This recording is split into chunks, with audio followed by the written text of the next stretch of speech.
Alright.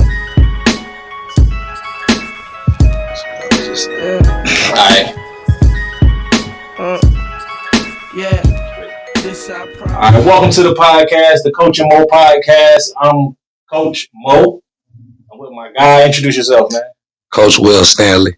I'm in here. Stanley. No said, Coach Will Stanley. First of all, I'd like to thank our sponsor, I Am Greater Than, the brand, the movement, the mantra. I am GR, the number ATR.com. I'll go get some merch, man. Go get some inspiration, go get some love. That's where it's all at, man. That's what it's all about, showing love, inspiring, and just putting yourself in a position to be successful. That's all. Sounds good.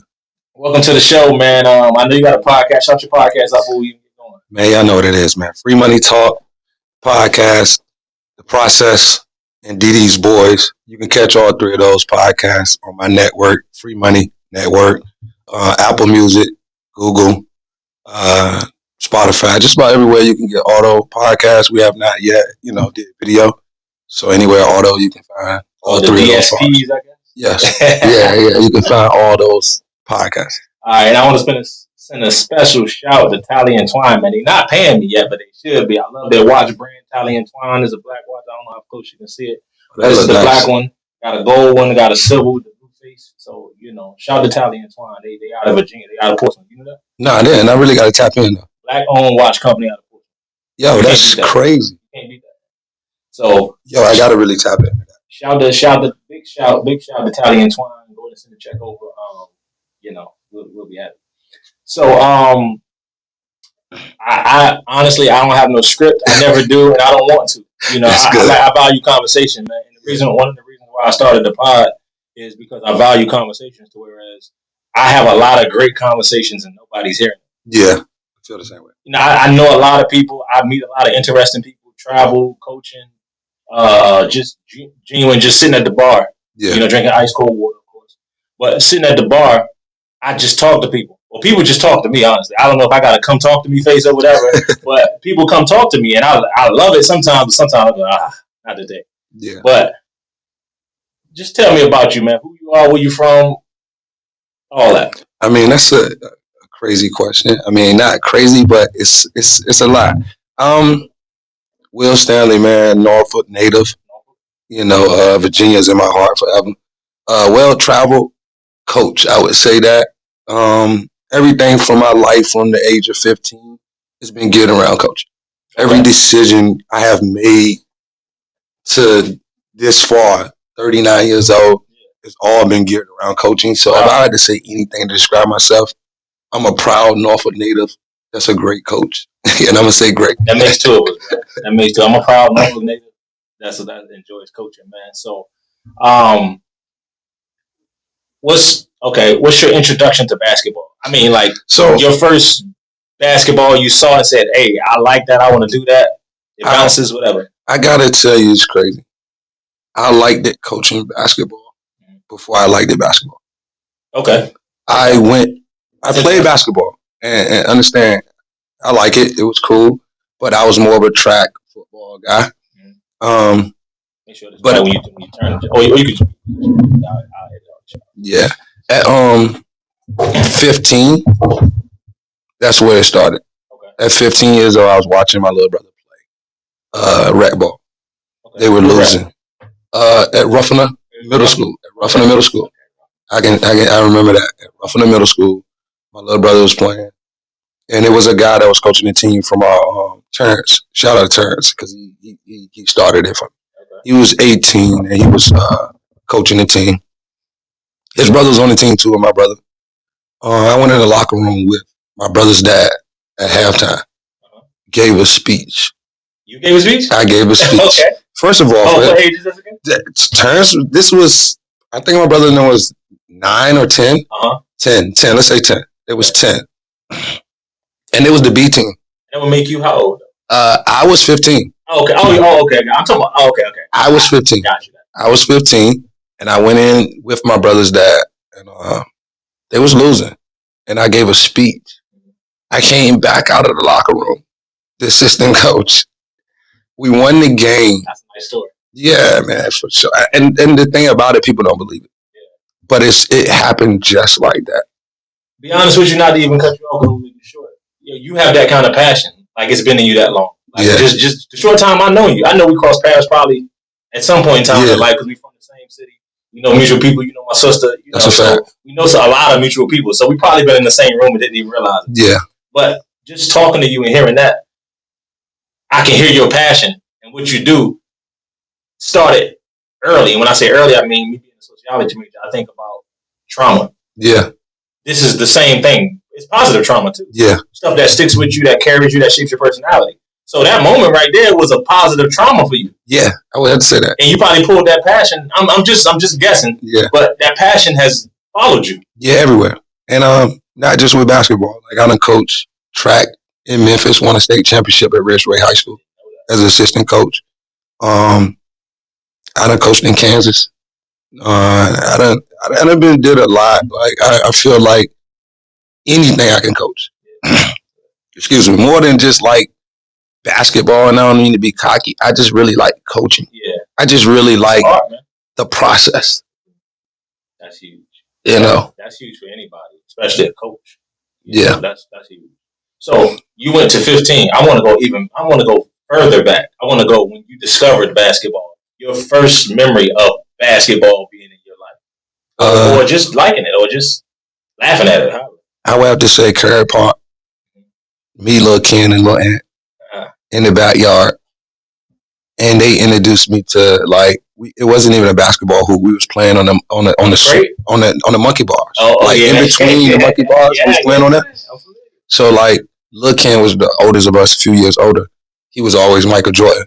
You know, Lent was Scotty. You know what I'm saying? I always cool cut, bro. Like, you know what I mean? He ain't bad until I figured out, like, I started watching. The hierarchy? Yeah, like, yo, I never watched it. But that was, so I played basketball without watching it or seeing somebody do it. Because my friends. Yeah. So that's the reason why I can coach it and play it, and I don't necessarily watch it as much as everybody else who does. So once I did go watch it, of course, I had to go to Scotty. You know what I mean? But that would be my first introduction. Curry Park, Bad Now Road, first backyard. If you know anything about that, you know what that is. First backyard, me, Lil, and Lil Ken. Gotcha, man. So what was your glory moment back then? I mean, the first time I got Lil Ken in that one-on-one, you know what I mean? The first time I got Lil Ken in that one-on-one, and I mean, I ain't even gonna lie, the first time they let me get on the main court out Curry Park, the first time Rap, you know what I mean? Rap, I gotta come at you, Rap. The first time Rap let me get on the court, man, like, that was my moment. I messed it up. I shouldn't have been there. Conversation. I've been having this ongoing conversation. I think I'm gonna just do a segment on it. On like Instagram or something, man. Yeah. Like the pickup game process. Yeah. These young folks don't know the pickup game process. It's a hierarchy. It's like, man, it teaches you life in that one experience. Because I tell them, they go to gyms where it's air conditioning, the floor is swept, you know everybody in there, they about your same age, y'all in college or they in high school. Never been like that for me. You just had to go to the court. Yeah. You just had to walk out to the court, and whoever was out there, that's who the competition was. And then you had to take your shot. Like, different neighborhoods. Like, that was what I remember when I really started playing basketball. I liked it going to different outdoor courts and playing people. I still do. Even at my age, I remember when I created this character, was the Coach Will character on the court. Like, everybody thought I was 40 before I was 40. I ain't even 40 yet. So that was like, I just became the old head guy on the court before I was the old head, so that people wouldn't come at me hard. It's mental. It's awesome. Yeah, it's a mental part of the game. Like, so they respected me even on my team and not on my team, and I'm super fast. Yeah. So it's like shocking to them. They like, yo, this dude is old and he's new. Yeah. I never seen you play, but I'm just assessing you. You got this stringy quickness to you. Yeah. Like, you hard to foul. Kind of like, yeah, I know that guy. I fly, man. I fly. You fly? Man, listen, that's why I be in the gym now and just feeling out of place coming off this patellum surgery. Yeah, I'm used to, like, everything about my game was, I'm going to put one back on you. Yeah, I'm that guy. Like, I'm going to catch you and I'm going to put one back on you. I can't cross you over, do all that. I could beat you down the floor. Yeah. And if you're going up for a rebound, I'm the guy you got to look around. I play dunk tap. Oh, I play dunk tap. Exactly. I play dunk tap. Like, I'm trying to catch it while you got it in your hand and go back. Like, I'm live for that. I like that. That's what's up, man. That's what's up. So, what high school did you go to? I went to Norview first, and I went to Norview freshman year, and then I did 2 years at Granby. Okay. And my last year back at Norview. Okay. Okay. I'm familiar. So let me see. What year is that? I went to Norview in 98. 98 was my freshman year. Okay. 98. Yeah. 98 to 02? Yeah. Okay, cool. So that puts me. Okay. Okay. I should have probably. My mom holding me back a year, so I probably should have been in 97. Okay. Like love me and love your sister. I should have been a year behind her. Just 1 year. Just one. In school wise. Now, right? Yeah. Okay. Yeah. Okay. I should have been 1 year. About 4 years. Yeah. Something like that. I should have been right behind love. Like we was like in elementary school we was like right there. I remember her being a year from. I went to J. Cox my first year. Yeah. Hey, you bring me back to my younger days, man. I went to J. Cox and then I went to Tanner's Creek. I know Tanner's Creek.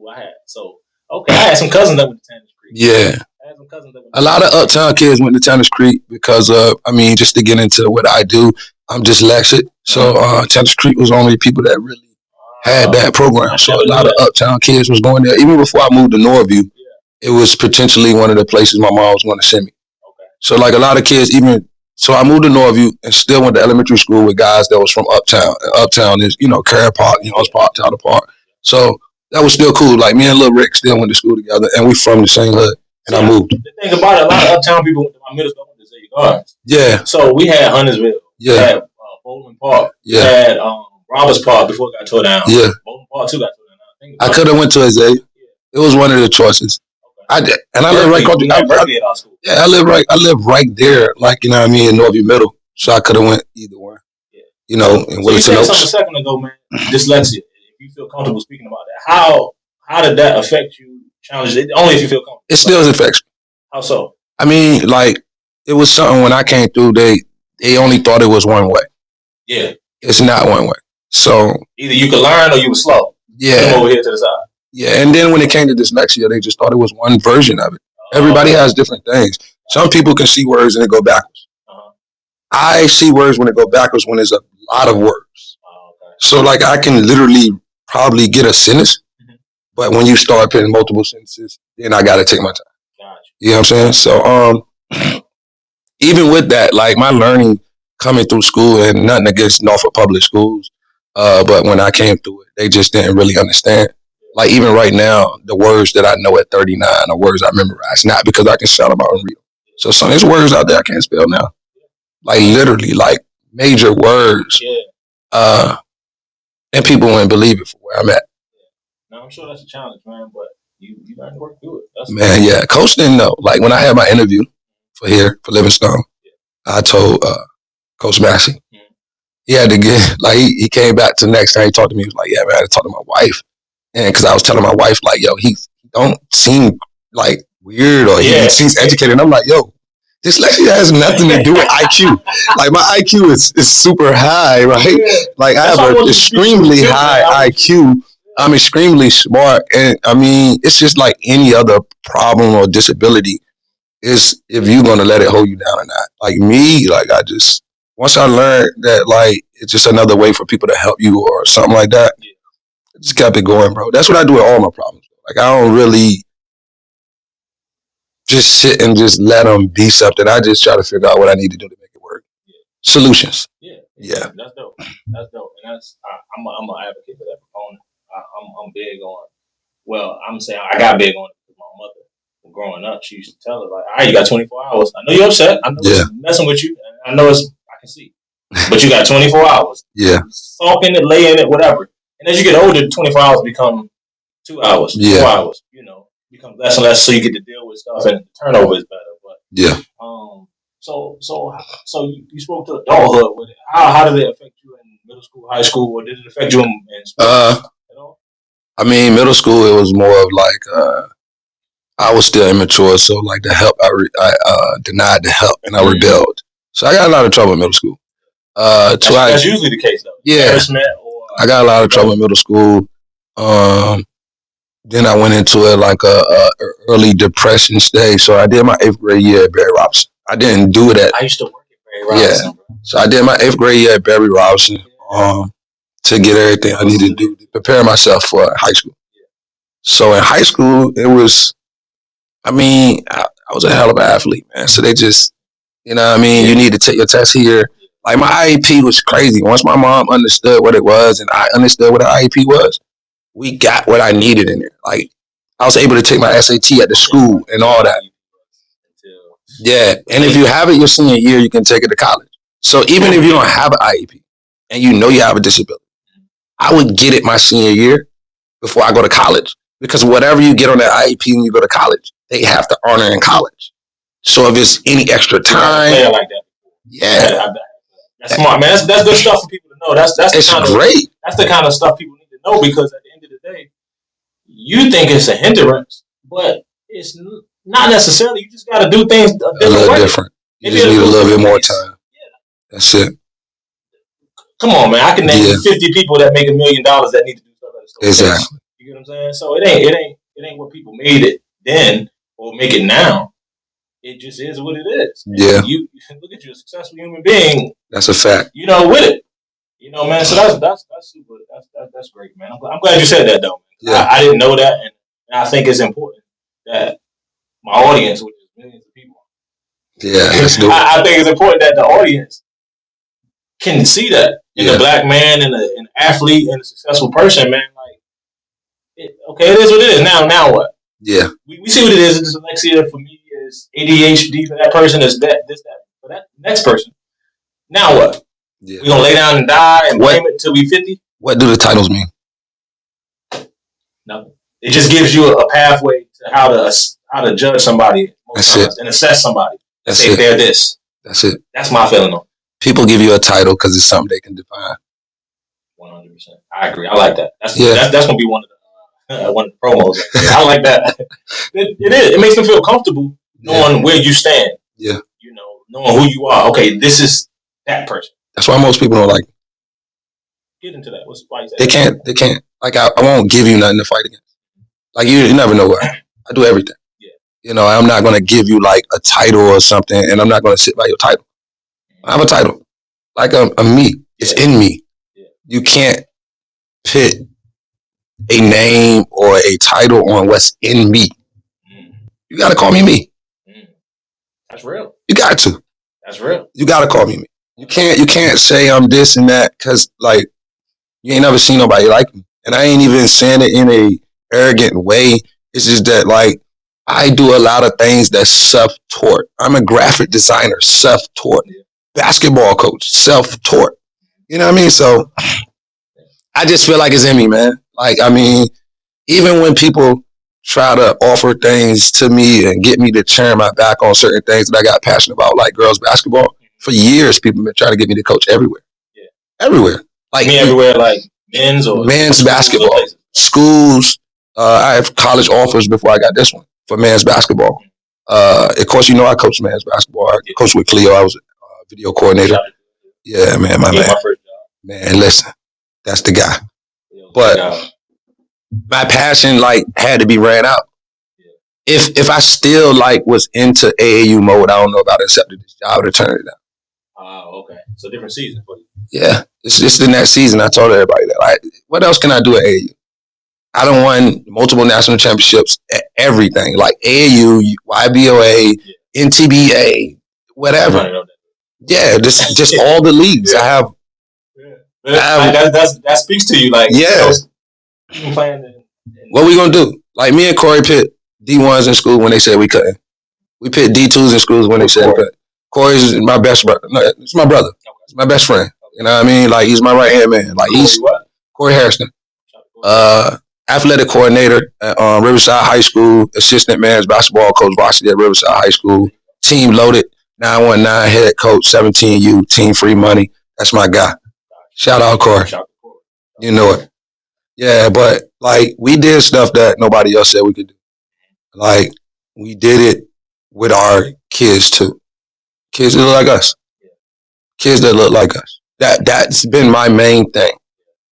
That's amazing, man, and I share that passion with you. Yeah. I think that's probably where we connect. Not even speaking about it. Yeah. I think we connect there because we're two passionate people. Maybe because we're from the same neighborhood. That's what it is. It's in that Tidewater blood. That Tidewater water, man. It's what it is. Now that you say that, think about the people that are the face of Tidewater, right? I'm gonna go forward. I'm gonna go back. Our passion is kind of similar in a way, you know. It's just I feel like we're from the same neighborhood. When I first met you, I felt that. You know, I didn't know that until that makes sense. Yeah. But think about the people that represent our area, man. Irison, emotional, passionate. Bubba Chuck. Vic, passionate. Always going to be passionate and emotional. Yeah. Sweet Pea, passionate, emotional. These are the guys that shaped our area, and there's so many other guys I know. I'm not forgetting about. I'm just mentioning these three because they were that important. Iconic. Let's say that. Bruce Smith. They're iconic. You know what I mean? And Lonzo, iconic. I forgot to mention Lonzo. Yes. JRE, iconic. Come on. Time out. Let's pause there. So I'm at the Final Four. Where are we? Minnesota, I want to say. Minnesota a couple years ago for the men's. Men's. Never been to the men's, Joe. The women's is great too. It's my first year at the women's. Yeah. But I'm in the bar. The Under Armour had a party. Yeah. Usually all the sports. Yeah. Your people have parties. Yeah. You know, Nike got a party. Adidas got a party. Adidas parties are amazing. Crazy. They had even at the women's Final Four, Adidas parties are crazy. Man, they had it was in Arizona. They had it at this museum, which was dope. Wow. Man, they had a goat carrying the beer. I'm not lying to you. They had a thing on both sides of the goat with patches on it with ice in it. That's goat what's was just walking around. I don't know. That's what's up. It was something like a goat. Yeah. Like a goat, whatever. I don't know. But you could just grab it out. You just grab the beer out and he just keep walking. Wow. That was amazing to me. I don't know why the goat was so amazing, but whatever the case may be, man. But back to the passionate side, man. It's when they say something in the water, maybe that's what it is in the water. It is. Maybe that's what it is. It's the passion. Man, the passion and the ability to go make it like something true. Yeah. The passion and the hustle. That's what I would say. They always say Virginia's for lovers. I say Virginia's for passionate hustlers. Okay. Passionate hustlers, man. Everybody in VA is a hustler. Whether understand hustling don't mean that you gotta be doing something negative.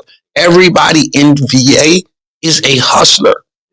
Like if you're trying to, if you wanna be successful, if you wanna do something, like I don't know anybody that ain't doing it, that ain't hustling. I don't know it. Like I don't know anybody in VA right now that ain't going to go get it. Yeah. No, and there is some people out there, but I just don't know. They ain't in my circle. And as you say that, I think about my path, right? People never said it, and somebody did say it years later, but only really one person. But people never said it. But I've seen the way people look at me sometimes when they see me moving for coaching. Yeah. Like, he moving again? Yeah. Again? He at a different school now? So, but when I had a conversation with somebody, I realized the thought, the conversation I was having with people is that people aren't willing to take this risk. No, they're not. It's a risk. Yeah. For you to move, you moved from VA to Raleigh, right? I moved from VA to Raleigh. Well, actually, I moved from VA to Raleigh to Memphis. Memphis back to Raleigh. Raleigh to Charlotte. And now I'm here in Salisbury. And was this all sports related? Why you? Yeah, pretty much everything was. Other than the move to Memphis was a family thing. That was me. Like I was taking a break from college. Okay. And so I went to Memphis and lived with my cousin and worked at FedEx for a while. And happened to run into people like Yo Gotti. Ended up being a roommate with Yo Gotti before Yo Gotti was Yo Gotti. Crazy people. It's crazy. People didn't even know that. Man. We gotta get on that. But yeah, I literally was that before that. Was just training, and I got back to Shaw when Coach called me. Coach Q called me. Come back. Yeah. Got you, man. So you, like I say, similar in our mentalities and paths on the way. Just chasing the dream, man, and you're not rich right now for this. No. So why are you still doing it? Love. Like it's crazy. Because I go back on me saying that everybody from Virginia is a hustler, and it's not always negative. What I mean is, like, I don't really care about money like that. I mean, I know I need it to survive, but I don't do things for it. Like, you ain't gonna get me to move for money. You know what I mean? You know, I could be in the worst situation. I could be in a situation like I'm in right now, and you still wouldn't get me to move or do anything out of my character for money. So, That means a lot. It wasn't like I just love it, man. When I'm in that gym or when I'm coaching anybody, man, it's just a different type of getaway that you can't find anywhere else. You can go to Vegas, you can go to LA, but the getaway that you get when you're in that gym or coaching on that field or whatever, the track, if you're really into it, everything else goes away. I totally agree. I second that. I agree. It's something that is hard to describe, man. It's hard to even make it make sense for people. Yeah. Because if you don't have a passion for something, or if you're not pursuing your passion, and that's what I found out. A lot of people aren't actively pursuing their passion, so they don't know what this looks like or feels like. Some people only know how to pursue money. More power to them. They don't have passion and can't pursue passion because sometimes dollar amount attached. Your passion don't always equal to money.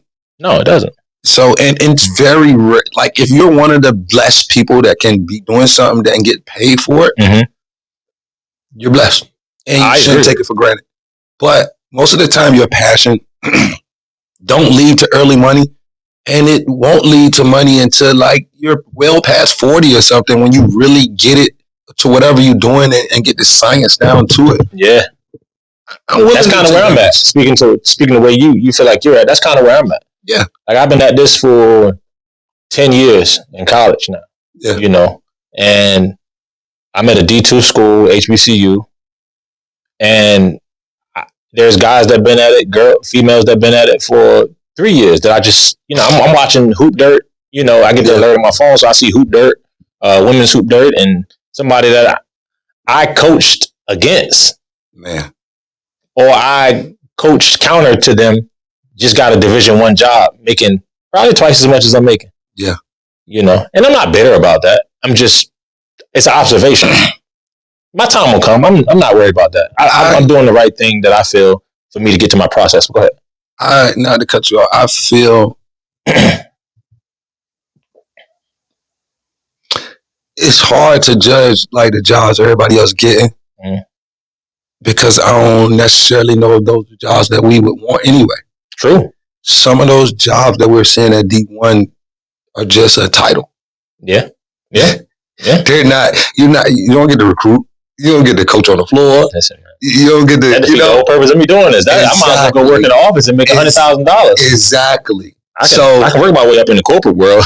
And so it took me a while to understand that coaches respect me on that level, to know that, like, I couldn't get Will to come in here and just not do nothing. Nah. And they may look at you the same way. I'm pretty sure they do. You can't get Mo to come in here and not want to be on the floor, not want to say anything, no game adjustment. Come on, man. So I'll probably, if I had to do that, I'll probably get fired for talking. Yeah. Because there's no way I can sit around and see things that I can help. That's why I was scared to go Division II and coach basketball. It's why I didn't take the women's job at Winston. It's why, like, I tell Cleo every day, I need this esports thing, and just coming here and learning at Livingstone for a year or two, at least. Like, I know, like, it's a lot for me to learn. Like, even, let's just say, like, we'll bring it in. The conversation with me, you, and Penny just had outside earlier, right? And I thought about it after I left. Because you guys were my friends, and I didn't, like, I forgot about the you know, this is the head coach fucking talking to me. Like, she's talking like, yo, this is what we do. And I'm like, nah, I do this. And I thought about it. I was like, yo, I'm glad I'm not an assistant. That's why I said I ain't ready yet. I'm not. Like, you have to know, as soon as the head coach says, this is what she does or he does. This is what I do too. That's what I do too. Like, I don't have no opinion. But that's what lets you know, like, I'm not ready. So let's go there. I'm glad. Yo, that's an amazing subject for you to bring up, right? So, as you know, we are who we are. We're passionate. We just finished speaking to that. When you go and coach somewhere, you're a part of a program, but B, you're a executionist. Yeah. Your job is to execute things. Yeah. Like, and then help out with philosophy, help execute the philosophy that's in place. Yeah. Because I say this all the time. I've been to 5-6 schools now. I haven't been a head coach yet. And every school I go to, I have to adjust. I have to figure out what the coach wants. I have to figure out his motivation, his style of coaching, when to speak in practice, when not to speak in practice, what he wants prepared for practice, recruiting, how he likes to recruit. Do he like to be on the road a lot? Do he want me to go on the road a lot? Do he want to recruit and schedule? Like, it's so many ins and outs when you meeting new people, head coaches, things of that nature. And you just said it, like, your philosophy is my philosophy. Now, if I think that's something we need to talk about, then I'll say, hey, coach, I thought of it this way. How do you think about it? You know, this is just another thought that I learned along the way. That depends on the coach. 100%. Yeah. All that. They might not want to hear none of that. Like, what are you talking about, man? And so I don't want to hear that. I knew I wasn't ready for that. Yeah. Esports is something new. Mm-hmm. I always been the dude that go over the hill first. Yeah. But more so than that, when the job came, I thought on it and I researched it. Coach will tell you, like my interview, I knew it. Mm-hmm. The main reason was still free money. If I don't take this job and they don't give it to somebody that looks like us, will our kids benefit? Okay. I'm with you. So everybody's around campus looking at me like, yeah, esports this, esports that. Yeah. I tell them, I will have a millionaire before any other sport. Okay. That's a bold statement. I like it though. Like, I will have a millionaire before any other sport. Esports is got more money coming to college athletes than any other Division II sport. And that's you doing your research. If you don't wake up, you will not know. Like right now, next to BCS basketball and football players, the biggest NLIs go to esports. Wow.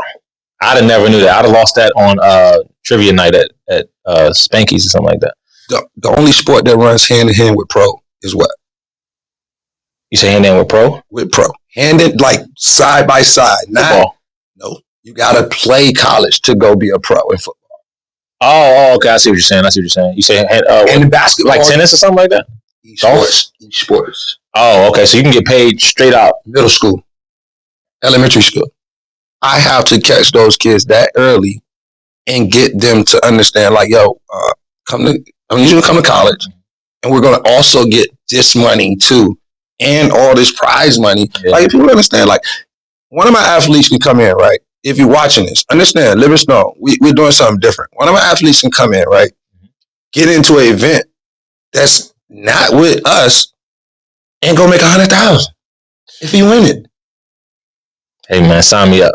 You know, and not only that, every event that you're planning and you're doing, you're getting a chance to up your own scholarship money from whatever. If it's Gillette or whatever HBCU esports is carrying. So like whatever I give you, you go win an event. Next year you get what I give you and what they give you. You know, like so a lot of these events, the prize is scholarship money. Scholarship money and real money that goes to the program and the kids' pockets. Wow, they need a master's program in this. I'll go get it. Hey, listen, that's the next step. It is a whole program. Yeah. Like it is a way to learn this. Hey man, I think I'm one person. I'm gonna bring this around. I talk around a lot of stuff, so forget. It's all good. So I'm being first to do something. Yeah, is important to me, and here's why. I was the first Division I player at Longwood. That's great. You know, I didn't know that. I was one of the first. I want to say one of the first, but I say the first. But the first Division I player to ever go to Longwood, sign to Longwood. Okay, like that 03-04 year was a mixed batch year. We played Division II and Division I games, but that class that came in, we were the first group to ever be Division I at Longwood. And I had some other scholarship offers, D2, D1, D3. I had a lot of my recruiting process was crazy. Yeah. Prep school, all of that. So one of the draws to Longwood to me was being the first. Yeah. That was one of the draws. Like no matter how my career went, you can never take that away. You can't take away the first. I could have scored 0 points ever. I was the first. Yeah. You know, and so I'm listening to you jump out the window with the esports program, and that's dope, son, because it's the first, it's the ground level. So you're the bar. Yeah. You're the bar now. And I think it's great for you because it's how passionate you are, like you say. You self-taught, you did your research, how passionate you are about it. For you to be the first one to bring something to how long have we been around? We one of the first HBCUs. Yes. Fourth in North Carolina, I think. Third or fourth in North Carolina. So yeah, that's a big deal, man. Listen, I'm ready. Yeah. If you come after me, if you the coach after me, it's gonna be a problem. Hey, man, that's how it's supposed to be. Very excited, man. Like it's so much about esports that like we don't know. Yeah. Like when me and you was talking, and we was talking about like the 5-on-5 and 2K, and 3 people playing Madden. Yeah, it's a team sport, man. Like it's not as individual as people think. Mm-hmm. It's more of a team sport. Like it's more coaching than people think. Like, that I had no idea what was going on until you said what you said. Yeah, my mom asked me like, "What do you coach?" Like, and I'm telling her like it's strategies. It's like any other sport. I want kids that want to come here and not just play off their ability. Mm-hmm. You know, I want them to learn the strategies of the game, and that's how we conquer the game. That's how we do it. So it would be my challenge in coaching. I'm coaching just strategies, man. Yeah. And so I all day people looking at me on campus. What you looking at? Yeah. I'm looking at different strategies all day. It's over 25 games. Good question. So they give you a pile of games. It's a list of games. Yeah. And when you go to a competition. So I just I have a lineup. So let's say Rocket League. Rocket League has 1 or 2 players, right? Okay. So when we go to Rocket League, say we go into an event. The event says, we have Rocket League today. We have Halo. We have 2K. Those are the kids that I would bring. Oh, okay. So you select the event according to what I got. So when I'm going out to recruit, I'm going out to recruit kids who play these certain events. Like I'm going out to recruit kids who play Rocket League, kids who play League of Legends, kids who play 2K and Madden. But 2K and Madden is some things that you can get on campus. Yeah. You don't really gotta like your average gamer plays 2K and Madden. Yeah. You know what I'm saying? So trying to get the best of campus on that's not what it is. If we can conquer Rocket League, we can win the conference. Which is, if you don't know anything about Rocket League is basically soccer with cars. So it's a soccer field. If you have cars and it has like a rocket booster on it, and you hit the ball with the cars, there's different things you can do. It's dope. Never heard of it. It's crazy dope, right? So that's Rocket League, and then League of Legends is like the more the mental game, the game that you guys see when you're seeing esports events. They're usually playing League of Legends, which is 5-on-5, and you're learning different routes. It's a map, and you can either go right up top or down the middle, and you have to strategize with all these things. So are you fighting against each other, just like a war? You're fighting against the other team, the other fighting, team, like swords or like swords, spells. That's what I kind of figured it was. And so they're trying to get to your base and conquer your base, and you're trying to get to their base, conquer the base. In League of Legends, there's 3 routes you can go. Yeah. You can go to bottom, you can go high. High is usually solo. In middle, you want to pit your toughest guys and all that down the middle, because everybody's gonna come down the middle. And just to let you know, I just learned all this. I'm listening like, all right, super excited about it. It's like when I first started my prep school and I had to learn everything about it. I'm super excited about this. That's why I'm excited about having you, man, because that's the passion I was just talking about before we even got to this. And I said, I'm excited to see you, the individual, come and just take over and do what just do this program, be the first one to set the tone. And I think you're the perfect person for the job, man. Appreciate that.